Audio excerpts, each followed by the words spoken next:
So hi, welcome. This is the start of the teaching part of the third book club session of the First Aid for Feelings manual. We've done today a bit differently. And as you can see here in the housekeeping, that we started with a check-in, sort of that partly because we had some tech troubles last week, so we couldn't address some of the questions, but also to address some of the things that came through in the emails between last week and today. So we're now going to the teaching part. The rest of the things in here are relevant to the live book club, so I won't be staying with that. But the teaching part will be about 15 minutes or so, and then we'll stop the recording to go into the interactive group session and Q&A. So as before, we start with how to do book club. Yeah, so that kind of, this is not school, this is not community service, you're doing this of your own free will, and that there isn't a right way or a wrong way to do this. There is only kind of your way to do it. So, and let's, to check in, this is the space for you to get curious and practice being kind to yourself. So maybe for reflecting, have you been able to sense that you're now able to be a bit kinder to yourself? Have you got any sort of reference for that? And then connecting with your why bother. You know, are you actually reminding yourself what it is? Is it helpful? Do you think you need to rework it in any way? The reason why you are doing this work. And then we said earlier to give yourself time to do this and then check in. Are you actually doing that? Is something getting in your way? Do you need to do something differently? What are the obstacles? Do you need to triangulate to get space for this? And then coming back to kind of making it work for you, doing it your way. So I know some people here who are watching the recording have actually came to the first or second live session and found the technology too overwhelming because that's a bit too much for them. So they're watching the recording afterwards. So that's another way of making it yours, making the book club fit your needs rather than trying to make you fit into the book club, if that makes sense. So then let's go into the two topics for today. One is your breath is your gateway to choice. And the second one is your feelings, your guide. So these are images from the manual. So I won't go into details about the images themselves. I really encourage you to look at them in chapter 5.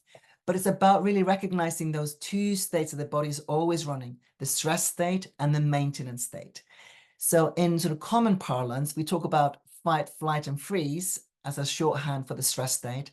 And in the more recent years, we've been adding the word fawn. I don't actually know who started or came in with that perspective, but it's a really good one. It's for those of us who, as a response to threat, who have learned to placate or kind of people pleasing. So we will do anything to make the threat feel, placated and try and sort of distract them from causing us harm in that way. And particularly for those of us who had those kind of situations as children, fawning or like going into being very funny, like Jim Carrey has talked about, going into being very funny is another way of fawning to divert risk. Yeah. And then the maintenance state, the rest, repair, and rest and digest is also called healing state. And the reason for that, as some of you may know, and there's more detail in the manual itself, is that when we are under threat, the body is having to reallocate resources to deal with that threat. So it's sending all our energy into our big muscle groups, into the heart, so they can pump the oxygen through our blood, and into the lungs to get us more oxygen into the lungs to then support the heart. So that kind of, like I was saying in the check-in earlier that wasn't recorded, when I feel frustrated, I can sometimes feel my hands contracting a little bit.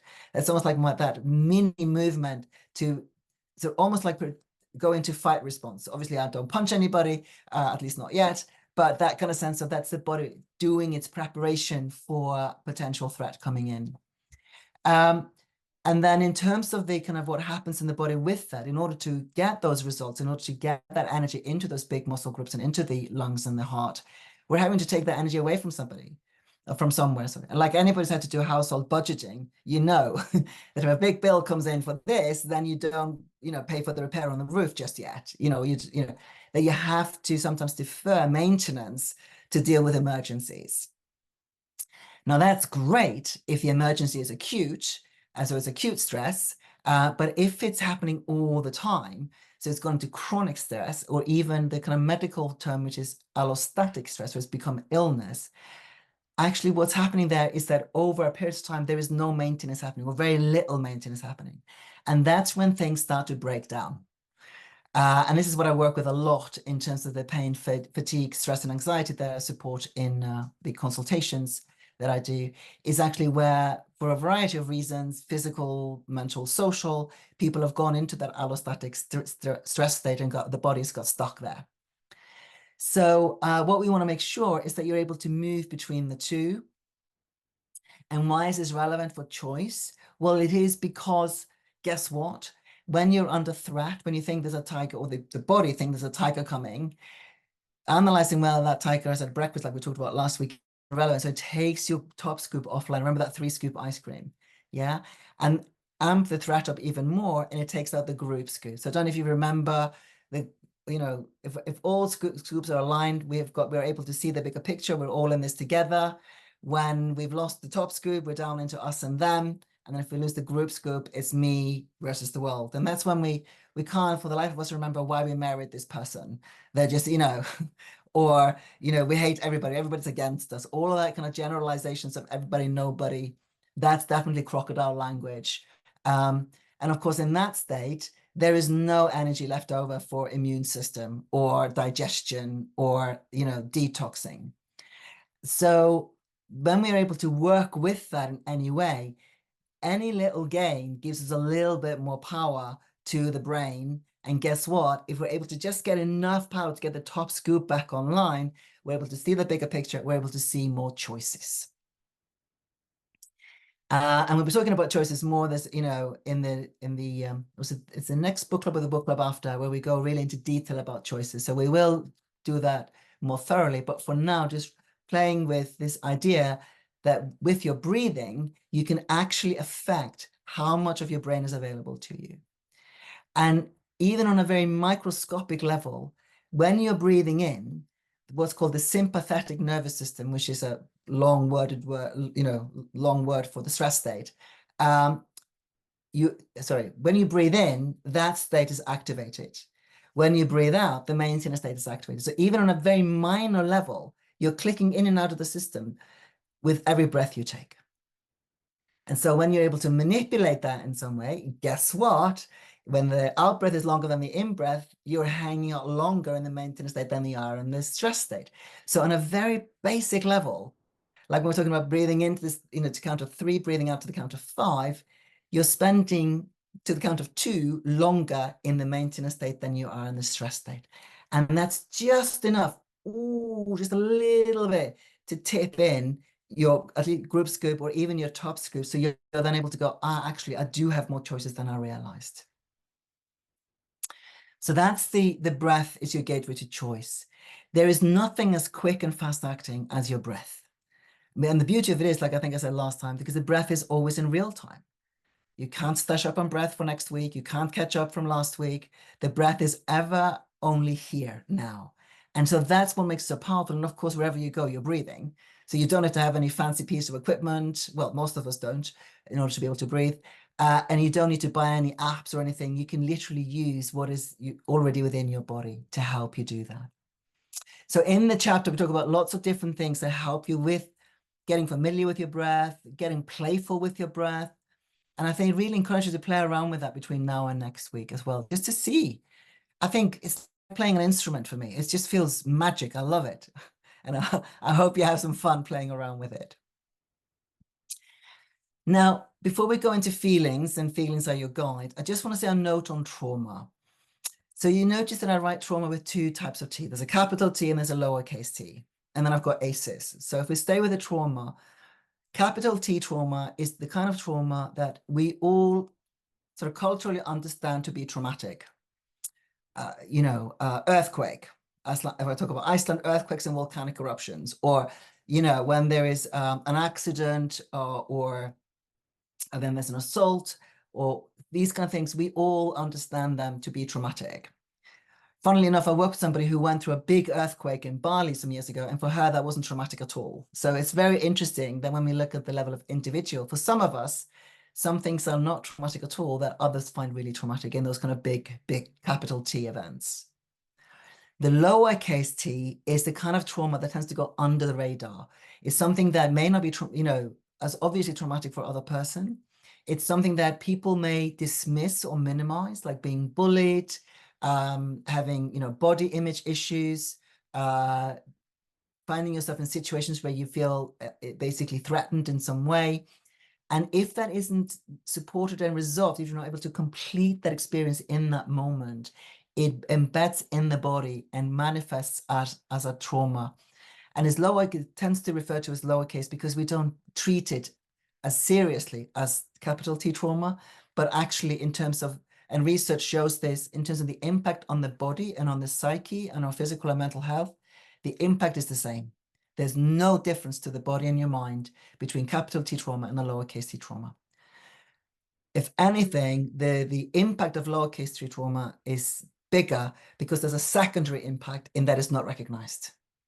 So there's almost like a trauma about the trauma because nobody treats it as trauma. So it's interesting that there is that. And in the chapter, we talk about the thoughts and feelings about the thoughts and feelings, which we haven't got time to talk about today. But if you look in the manual, you'll see a bit of a note on that. Now, in terms of ACEs, for those of you who are familiar, there is adverse childhood experiences, and they're referred to as ACE as an acronym, or ACEs. The more ACEs you have, the more adverse childhood experiences you have, you are more likely to have physical, mental, and social health issues in adulthood. So for those of you here who have those experiences, I really want to encourage you to go very gently with yourself and make sure that you've got some support in place when you start working with things that relate to those aspects of your experience. Yeah. And as always, first aid is great to help you work in the moment, but with traumas, capital T and lowercase, and ACEs, these are medium to long-term sort of not projects, that sounds all wrong, experiences to care for. So having first aid is profoundly important. And actually, I developed first aid for feelings because I came into adulthood with a handful of ACEs and traumas. So I created, and as well as being ill. So I created first aid for feelings to help me deal with that. So that's how actually it originated. Then looking at feelings. So now with that note, bearing that in mind, going gently with yourself, your feelings are your guide. So like we talked about before we started recording, we talked about frustration, and that actually frustration gives you information. So if you don't have a feeling to let you know if something is helpful to you or unhelpful to you, you're not able to take any information, not able to make any decisions from that. So here we can see fuel, we can see the water gauge, we can see the speedometer and the rev count. Yeah, so if we just start with those basic ones. So I want to start with fuel. So that's hunger and food. So how's your fuel gauge? I'm getting hungry now because I've only had a bit of a snack before dinner. So I'm going to have my dinner actually after our session. So I can feel my tummy is starting to let me know, I'm getting a bit low on fuel over here. And I'm reassuring you going, that's all right. We've got a nice dinner after the book club. And then the water gauge, and I can check it myself going, oh, I've had a lot of water today. I'm good.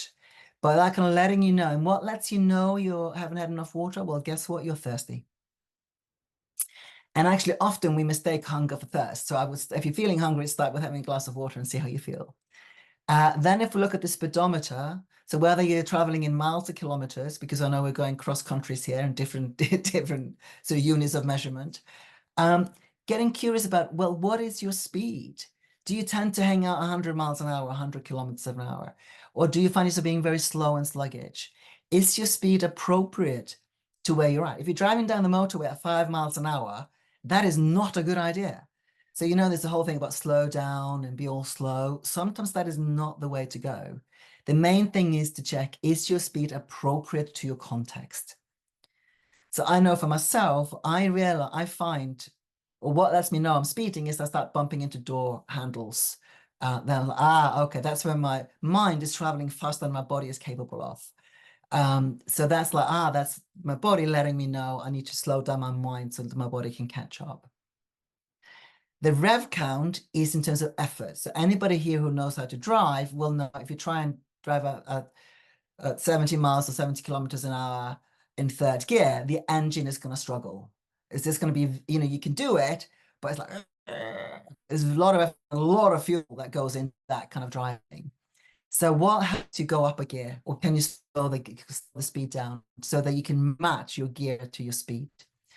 Now, if you need to lift a sofa, clearly you want to put a lot of muscle and strain, into that. Or if but under very few circumstances that I can actually find, do we need to put a lot of strain in? Childbirth, possibly not having given birth to a child, but I imagine there's some strain involved. I've heard it said. So that's when you go, there is definitely strain, is appropriate to the situation. Now, what lets you know that you're putting in more effort than is helpful is, for example, when you find yourself hammering the keyboard. When you're typing, like, you can hear the clacking of the keyboard. It's likely that you're putting in more effort than is needed. Most keyboards are quite sensitive for haptic touch. They don't need a lot of going on them. Or if you still use pencils like we used in the old days, if your lead keeps breaking, yeah, you're putting in too much effort. So it can be helpful just to really check in with how are you doing with those basic feelings like effort, speed, fuel, and water. So I then want to invite you to look at what are your kind of key or your habitual feelings that you feel often that you don't particularly necessarily like to feel. Yeah, so like frustration, for example, or insomnia, or headache, or jealousy, overwhelm.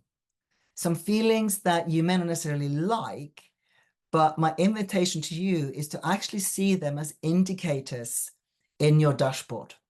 Yeah.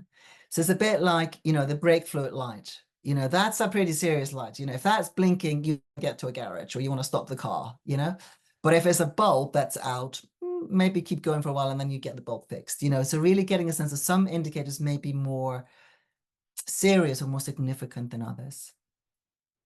So I'd like you to just have a think about what would be some of your indicators. So to share with you some of mine. So one of my indicators for my self-care is my laundry basket. So some of you will know this who have been on courses with me before. My laundry basket lets me know if my self-care is all right. Because if it's filling up, or maybe you do this as well. I've done the laundry, I've hung it out, but then it stays on the thingy, for like a few days. I'm like, sweetheart, it is time to care for a laundry. Let's come back. Yeah. Because when I'm able to care for my laundry, I know pretty much all the other aspects of my self-care are in balance. Yeah. Now, sometimes I will choose to let my laundry stay on the line for a bit because I've made a deliberate, conscious decision to do so. That is very different from when it's on autopilot and just keeps happening. And in the early days, when I started with my laundry basket indicator, sometimes the laundry wouldn't even get washed. And I'd be like, hang on a minute, I haven't got any clothes. This is some years ago. So I've come a long way since then. And a big part of that is having the laundry basket as my indicator because it kept letting me know where's my self-care at. Yeah. Now, one of my other indicators is when I feel like, I'm really feeling all alone with it. When I'm like, this is, why do I have to do everything? And obviously being a social entrepreneur, running a clinic, I'm the boss. So yes, the buck does stop with me. So I can sometimes get stuck in that, why do I have to do everything? And for me, that's a serious indicator because if I've got to that state, then there's quite a few things that are not going very well. So I need to really stop, come back and think, okay, what am I doing here? What's brought me to this place? And I think it's next week or the week after we look at the Sherlocking questions. And me and myself and I will sit down and we will go through those questions to help me figure out what's within my sphere of influence to change so that I don't stay in that place. Because if I stay in that place, I will start to get defensive and react to my colleagues.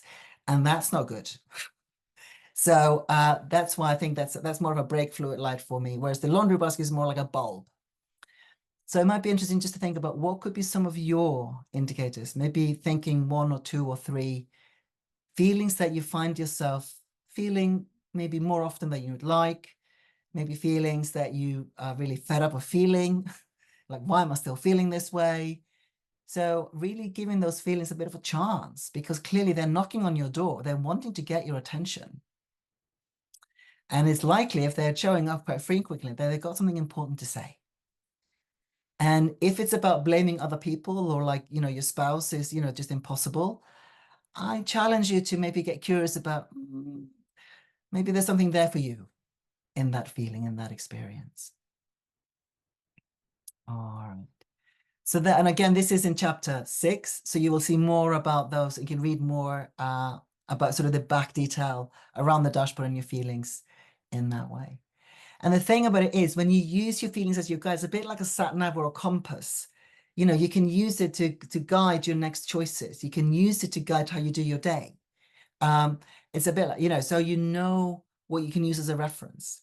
And to use the opposite thing, so using joy, for example, when you feel joy, well, that's an indicator of what? I would imagine that it's something that you'd like more of.